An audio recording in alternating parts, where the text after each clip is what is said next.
Surat police હવે માથાભારે શખ્સો સામે કડક કાર્યવાહી શરૂ કરી છે। કુત્સી ટોકના આરોપીઓના ઘરે બુલડોઝર ફેરવી દીધું।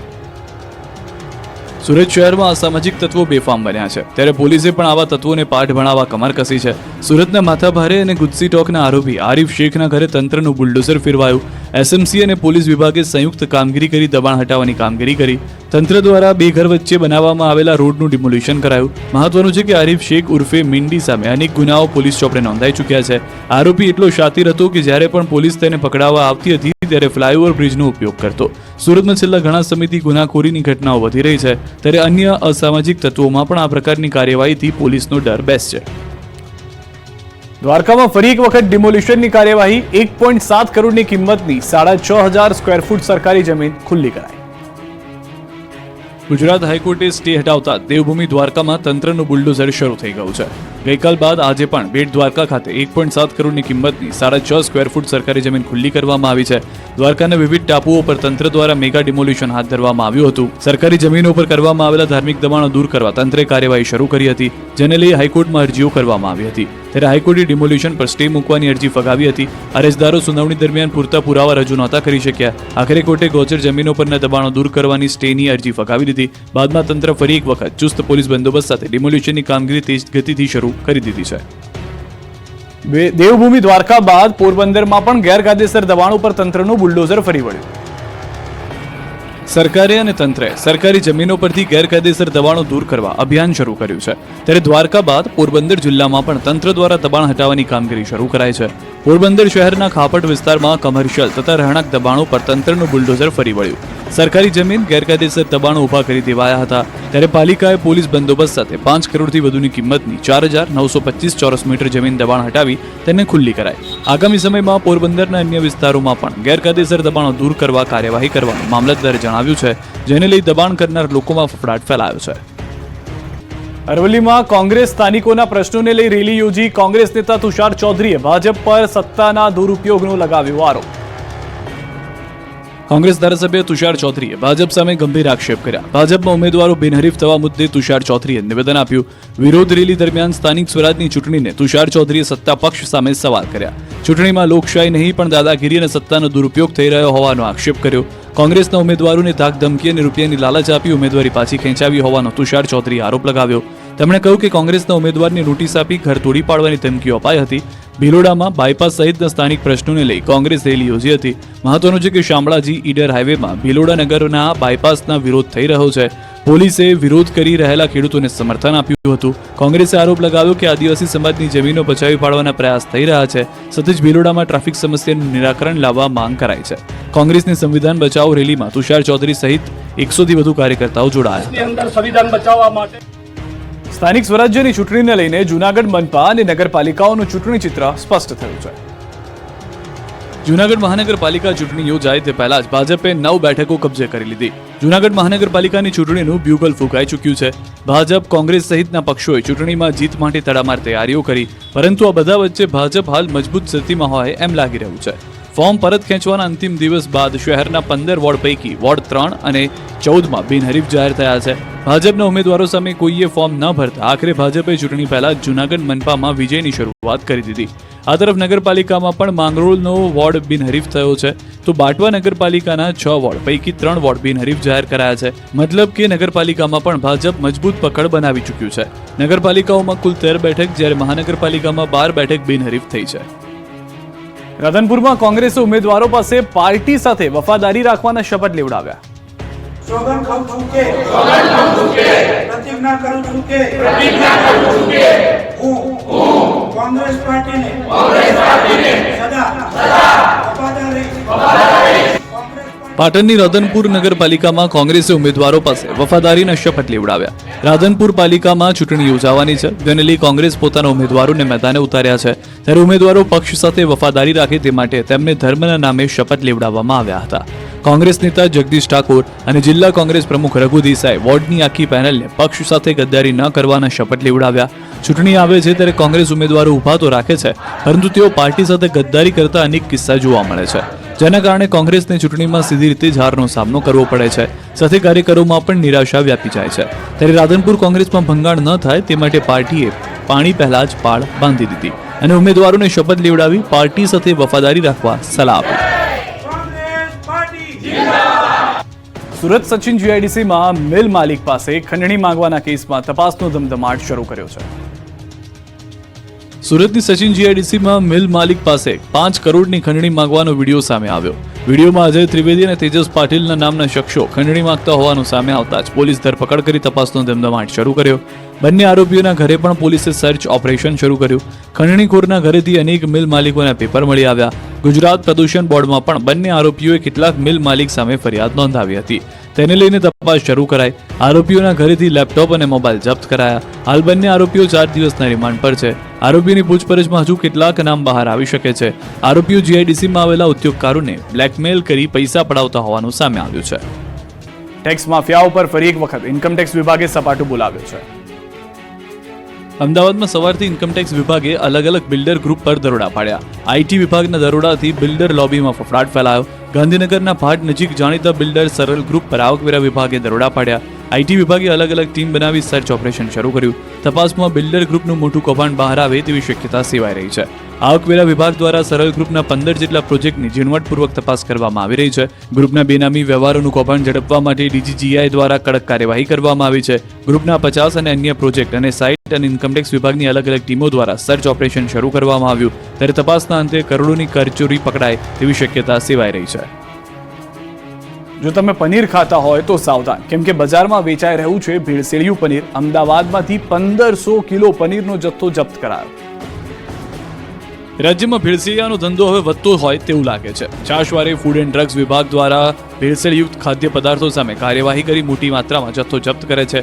પરંતુ આવા તત્વો લોકોના સ્વાસ્થ્ય સાથે ચેડા કરવાનું બંધ નથી કરી રહ્યા. અમદાવાદના કુબેરનગરમાં આવેલી દ્વારકેશ ડેરી પ્રોડક્ટમાંથી 1500 કિલો ભેળસેળિયું પનીર પકડાયું છે. રાજ્યના ફૂડ એન્ડ ડ્રગ્સ વિભાગની ફ્લાઇંગ સ્ક્વોડે રેડ પાડી 3 નમૂના લઈ 3.25 લાખનો પનીરનો જથ્થો જપ્ત કરી વધુ તપાસ હાથ ધરી છે. ભેળસેળિયું પનીર બનાવવા વપરાતું પામોલિન ઓઇલ, ઇન્ડસ્ટ્રીયલ ડ્રેક એસેટિક એસિડ પણ જપ્ત કરાયું છે. પેઢીના સંચાલક જિગ્નેશ બારોટને સાથે રાખી પનીર, પામોલિન તેલના નમૂના પણ લેવાયા છે. આ પનીર ખાવાલાયક ન હોવાનું જણાવાયું છે. હાલ ભેળસેળિયા પનીર ટેસ્ટ માટે મોકલાયું છે. રિપોર્ટ આવ્યા બાદ કાયદા મુજબની કાર્યવાહી કરવામાં આવશે. મહત્વનું છે કે દ્વારકેશ ડેરીમાંથી વેપારીઓ છૂટક પનીર ખરીદી લોકોને વેચતા હોવાની બાતમીના આધારે ફૂડ એન્ડ ડ્રગ્સ વિભાગે દરોડા પાડ્યા હતા. આ પનીરમાં રહેલ તત્વોથી આંતરડા તેમજ અને લીવરની બીમારીનું જોખમ હોય છે. રાજ્યમાં ટેકાના ભાવે મોટી માત્રામાં મગફળીની ખરીદી કરવામાં આવી રહી છે. રાજ્યના કૃષિમંત્રી રાઘવજી પટેલે મગફળીની ટેકાના ભાવે ખરીદીને લઈને નિવેદન આપ્યું. તેમણે કહ્યું કે રાજ્યના 3,73,000 ખેડૂતોએ ટેકાના ભાવે મગફળી ખરીદી વેચાણ માટે રજીસ્ટ્રેશન કરાવ્યું છે. જે પૈકી 3,05,000 ખેડૂતો પાસેથી મગફળીની ખરીદી કરી લેવાય છે. મતલબ ખેડૂતો પાસેથી અત્યાર સુધી 10.93 લાખ મેટ્રિક ટન મગફળીની સરકારે ટેકાના ભાવે ખરીદી કરી છે. સરકારે 7,410 કરોડની મગફળી ખરીદી, જે પૈકી 5,000 કરોડ ખેડૂતોનું ચૂકવણું કરી દેવાયું છે. 8 ફેબ્રુઆરી સુધીમાં રાજ્યમાં મગફળીની ખરીદી પૂર્ણ થઈ જશે. જોકે આ તરફ રાજ્યમાં સ્થાનિક સ્વરાજની ચૂંટણીને લઈને કોંગ્રેસના આક્ષેપોનો પણ રાઘવજી પટેલે જવાબ આપ્યો. તેમણે કહ્યું કે પોતાના ઉમેદવારોને સાચવવાની જવાબદારી કોંગ્રેસની છે.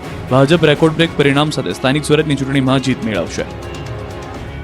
સુરત જિલ્લામાં વધી રહેલા ઇન્ડસ્ટ્રીયલ ઝોનનો હવે ગામડાઓમાં બેનરો લગાવી વિરોધ શરૂ કરાયો છે. સુરત જિલ્લામાં ઇન્ડસ્ટ્રીયલ ઝોન વધી જતા પર્યાવરણની સાથે સાથે ગુનાખોરીનું પણ પ્રમાણ વધી રહ્યું છે. જેના કારણે જિલ્લામાં ગ્રામ્ય વિસ્તારોમાં ઇન્ડસ્ટ્રીયલ ઝોન સામે વિરોધ પ્રદર્શન શરૂ થયા છે. ફેક્ટરીઓના કારણે ભૂગર્ભ જળ ઊંડા જઈ રહ્યા છે. સાથે પાણીમાં કેમિકલનું પ્રમાણ પણ વધી રહ્યું છે. ઉદ્યોગમાં અન્ય રાજ્યોમાંથી રોજગાર માટે આવતા લોકો રેપ, લૂંટ, મારામારી, હત્યા, ચોરી જેવી ઘટનાઓને અંજામ આપી રહ્યા છે. જેના કારણે ગ્રામીણ વિસ્તારના લોકો ચિંતામાં મુકાયા છે. કામરેજ વિસ્તારમાં ઇન્ડસ્ટ્રીયલ ઝોનનો લોકો વિરોધ કરી રહ્યા છે. કામરેજના ઉંબેળે, લાડવી સહિતના ગામડાઓમાં ઇન્ડસ્ટ્રીયલ ઝોન વિરુદ્ધ બેનરો લગાવવામાં આવ્યા છે. જેમાં સ્પષ્ટ રીતે કહેવાયું છે કે આ રહેણાંક અને એજ્યુકેશન ઝોન છે. કોઈએ પણ ઇન્ડસ્ટ્રીયલ બુકિંગ કે બાંધકામ કરવું નહીં. જો બાંધકામ કરવામાં આવે તો તેનો ઉગ્ર વિરોધ કરી કાયદાકીય કાર્યવાહી કરવામાં આવશે. અહીંના સ્થાનિકોએ જિલ્લા કલેક્ટરને પણ આ મામલે રજૂઆત કરી ઉદ્યોગ ન સ્થાપવા માંગ કરી છે. સુરત નવી સિવિલ હોસ્પિટલમાં ઓડિયોલોજી વિભાગને છેલ્લા 2 વર્ષથી તાળા મારવામાં આવ્યા છે. સુરતની નવી સિવિલ હોસ્પિટલની એક સામાન્ય ભૂલના કારણે ઓડિયોલોજિસ્ટની બદલી કરી દેવામાં આવી છે. જેના કારણે વિભાગને તાળા મારી દેવામાં આવ્યા છે. જેના કારણે કાનના દર્દીઓને તપાસ માટે ખાનગી ક્લિનિકમાં મજબૂર થઈ જવું પડી રહ્યું છે. આ તરફ શ્રમિક અને ગરીબ પરિવારને વધારે રૂપિયા ખર્ચ કરવો પડી રહ્યો છે. સિવિલમાં કાનના દર્દીઓના ટેસ્ટ ઓછા થતા હોવાથી ગરીબ પરિવારો 500 થી લઈને 3500 રૂપિયાનો ખર્ચ કરવો મજબૂર છે. નવા ઓડિયોલોજિસ્ટની ભરતી કરવાને બદલે સિવિલ તંત્રે દર્દીઓને હેરાન થવા પર છોડી દીધા. ઓડિયોલોજિસ્ટની બદલી કરાયા બાદ પણ તંત્ર સામે અનેક સવાલો ઊભા થઈ રહ્યા છે. ઓડિયોલોજિસ્ટને સિવિલની રોગી કલ્યાણ સહિત અન્ય ગ્રાન્ટમાંથી ચૂકવવામાં આવતો હતો પગાર, ત્યારે હવે ઓડિયોલોજિસ્ટની બદલી કરાયા બાદ તેના પગારના પૈસા ક્યાં વપરાય છે તે પણ એક તપાસનો વિષય છે. દર્દીઓની માંગ છે કે સિવિલ તંત્ર દ્વારા ઝડપથી ઓડિયોલોજિસ્ટની નિમણૂક કરવામાં આવે, જેથી તેમને કાનના બહેરાશની સારવાર માટે વધારે પૈસા ખર્ચ ન કરવા પડે. પરંતુ દર્દીઓનો અવાજ તંત્રના બહેરા કાને ક્યારે સંભળાય છે તે જોવું રહ્યું. એક એવી શાળા જ્યાં વિદ્યાર્થીઓ નથી પરંતુ 2 શિક્ષકો છે જેમને અભ્યાસ કરાવ્યા વગર પગાર મળી જાય છે. છોટાઉદેપુરના નસવાડીના સ્ટેશન વિસ્તારમાં આવેલી ધોરણ 1 થી 5 ની સરકારી શાળામાં એક પણ બાળક ભણવા નથી આવતું, પરંતુ શિક્ષકો દરરોજ પોતાના સમયે શાળામાં પહોંચી જાય છે. આખરે સવાલ એ પણ થાય કે શાળામાં કેમ કોઈ વિદ્યાર્થીઓ ભણવા નથી આવતા? તેનો જવાબ અહીંના વાલીઓએ આપ્યો. વાલીઓનું કહેવું છે કે સ્કૂલ જર્જરિત છે, શાળાની છતમાંથી પોપડા પડી રહ્યા છે, શાળાના પાયા પણ ખુલ્લા થઈ ગયા છે, જેથી વાલીઓ જીવના જોખમે બાળકોને શાળાએ મોકલવાનું ટાળી રહ્યા છે.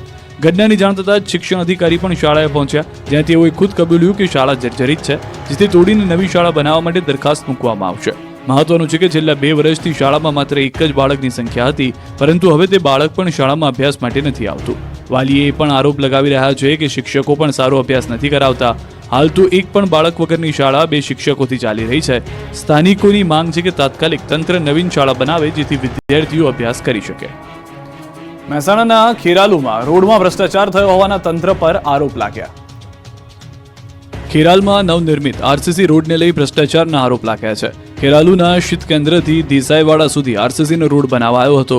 રોડનું કામ 5 મહિના પહેલા પૂર્ણ કરાયું હતું, ત્યારે રોડને હજુ 1 વર્ષ પણ નથી થયું ત્યાં રોડમાં ભ્રષ્ટાચારના પુરાવા સામે આવ્યા. નવા બનાવાયેલા રોડમાંથી કપચી ઉખડીને બહાર આવી રહી છે. રોડની હાલત જોતા લાગે છે કે રોડ વર્ષો પહેલા બનાવવામાં આવ્યો હશે, પરંતુ માત્ર 5 મહિનામાં જ રોડ તૂટી જતા તંત્ર પર ભ્રષ્ટાચારના આરોપ લાગ્યા છે. તંત્ર પર આરોપ છે કે હલકી ગુણવત્તાના મટીરિયલ્સથી રોડનું નિર્માણ કરાયું છે. અંદાજે 58 લાખ રૂપિયાના ખર્ચે રોડ બનાવવામાં આવ્યો હતો, પરંતુ લાગે છે કે પ્રજાના પૈસા પાણીમાં ગયા. ત્યારે સવાલો પણ ઉઠી રહ્યા છે કે આખરે કોના પાપે પ્રજાના પૈસાનો ધુમાડો થયો છે? હલકી ગુણવત્તાથી રોડ બનાવાયો તો કોન્ટ્રાક્ટર સામે કાર્યવાહી શા માટે નથી કરવામાં આવી? ભાવનગરમાં રોડની કામગીરી મંદ ગતિએ ચાલતા સ્થાનિકો અને વાહન ચાલકો પરેશાન. ભાવનગર શહેરના ટોપ 3 સર્કલથી આધેવાડા સુધી નવા રોડની કામગીરી ચાલી રહી છે. ગત ચોમાસાથી આ રોડની કામગીરી ચાલી રહી છે, જે હજુ સુધી પૂર્ણ નથી કરાઈ, જેના કારણે પ્રજાજનોને ભારે હાલાકી વેઠવી પડી રહી છે. તંત્ર દ્વારા 11 મહિનાની સમય મર્યાદામાં રોડનું કામ શરૂ કરાયું હતું. 8 મહિના જેટલો સમય વીતી ગયો હોવા છતાં પણ અડધા રોડનું કામ પૂરું થયું નથી. રોડનું કામ ચાલતું હોવાથી ધૂળની ડમરી ઉડી રહી છે. સાથે જ ભાવનગરથી તળાજા, મહુવા, સોમનાથ જતા વાહનોથી રોડ ધમધમતો હોય છે. ભારે ટ્રાફિક જામના કારણે વાહન ચાલકો પણ પરેશાન થઈ રહ્યા છે. સરકાર દ્વારા રોડ બનાવવા માટે 39 કરોડના ખર્ચે આરસીસી રોડની કામગીરી શરૂ કરાઈ છે, જેનું પાલિકા દ્વારા એજન્સીને ટેન્ડર આપવામાં આવ્યું હતું, પરંતુ એજન્સીએ લાંબા સમય વીતી ગયો હોવા છતાં સમયસર કામ શરૂ ન કરતા ફરિયાદ પણ કરાઈ હતી. જોકે પાલિકાના સ્ટેન્ડિંગ કમિટીના ચેરમેનનું કહેવું છે કે રોડ બનાવવા માટે વીજપોલ અને વૃક્ષો હટાવવાની કામગીરીને કારણે વિલંબ થઈ રહ્યો છે. વડોદરાના માંજલપુરમાં ગૌરવપથનું કામ અધૂરું રહેતા લોકોમાં ભારે રોષ ફેલાયો.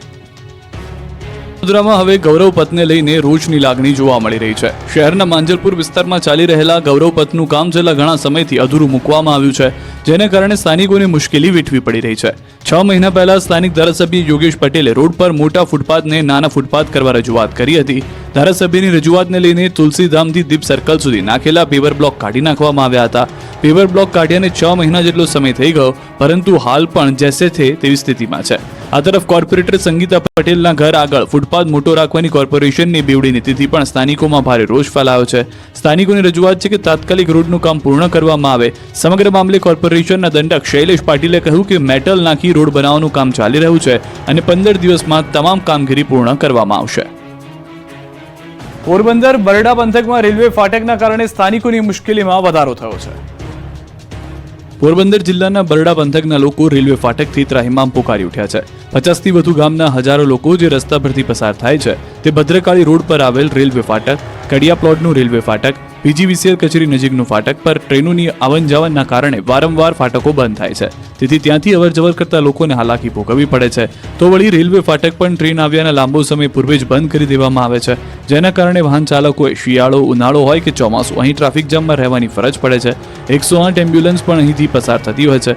લાંબા સમય સુધી ઊભા રહેવાને કારણે કેટલાક દર્દીઓને જીવ ગુમાવવાનો વારો આવે છે, જેથી ફાટક ત્રાસમાંથી મુક્તિ માટે સ્થાનિકો ઓવરબ્રિજ બનાવવાની માંગ કરી રહ્યા છે. જોકે અનેક વખત બજેટ દરમિયાન અહીં ટ્રાફિકની સમસ્યાને નિવારવા માટે ઓવરબ્રિજ કે અંડરબ્રિજ બનાવવાની વાતો કરતી, પરંતુ આજ દિન સુધી ઓવરબ્રિજ બનાવવામાં પાલિકા તરફથી નથી આવ્યો, તેથી સ્થાનિકોએ ઓવરબ્રિજની માંગ વધુ ઉગ્ર કરી દીધી છે. વડોદરા શહેરના નીચાણવાળા વિસ્તારમાં પૂરના પાણીથી રાહત આપવા રેઇન વોટર હાર્વેસ્ટિંગ સિસ્ટમ નાખવાની શરૂઆત કરાઈ છે. ચોમાસામાં ભારે વરસાદ બાદ વિશ્વામિત્રી નદી વડોદરા શહેરમાં તારાજી સર્જે છે. શહેરના નીચાણવાળા વિસ્તારો પાણીમાં ગરકાવ થઈ જાય છે. લોકોને પારાવાર મુશ્કેલીઓનો સામનો કરવો પડે છે. ત્યારે હવે આ સમસ્યાના સમાધાન માટે શહેરમાં નીચાણવાળા વિસ્તારમાં રેઇન વોટર હાર્વેસ્ટિંગ સિસ્ટમ નાખવાની શરૂઆત કરાઈ છે. શહેરના કમાટીબાગ ગેટ નંબર 3 ખાતેથી કાર્યક્રમની શરૂઆત કરાઈ. 237 નીચાણવાળા વિસ્તારોમાં રેઇન વોટર હાર્વેસ્ટિંગ સિસ્ટમ નાખી જમીનમાં પાણીનું સ્તર ઊંચું લાવવામાં આવશે. નીચાણવાળા વિસ્તારમાં ભરાતા વરસાદી પાણીથી નાગરિકોને રાહત મળશે. 1 મિનિટમાં 100 લીટર પાણી જમીનમાં ઉતરશે. પ્રદેશ ભાજપ પ્રમુખ અને કેન્દ્રીય મંત્રી CR પાટીલના આહવાનથી કામગીરી શરૂ કરાઈ. વિધાનસભાના મુખ્ય દંડક બાલકૃષ્ણ શુક્લ, મેયર પિંકીબેન સોની સહિતના હોદ્દેદારોએ ખાતમુહૂર્ત કર્યું. સુરત સચિન જીઆઈડીસી વિસ્તારમાં સૃષ્ટિ વિરુદ્ધનું કૃત્ય નહીં કરવા દેતા હત્યાને અંજામ આપવામાં આવ્યો છે. સુરતના સચિન જીઆઈડીસી વિસ્તારમાં હત્યાનો ચોંકાવનારો કિસ્સો જોવા મળ્યો. સૃષ્ટિ વિરુદ્ધનું કૃત્ય આચરવાની મનાઈ કરતા મિત્રએ જ મિત્રને મોતને ઘાટ ઉતારી દીધો.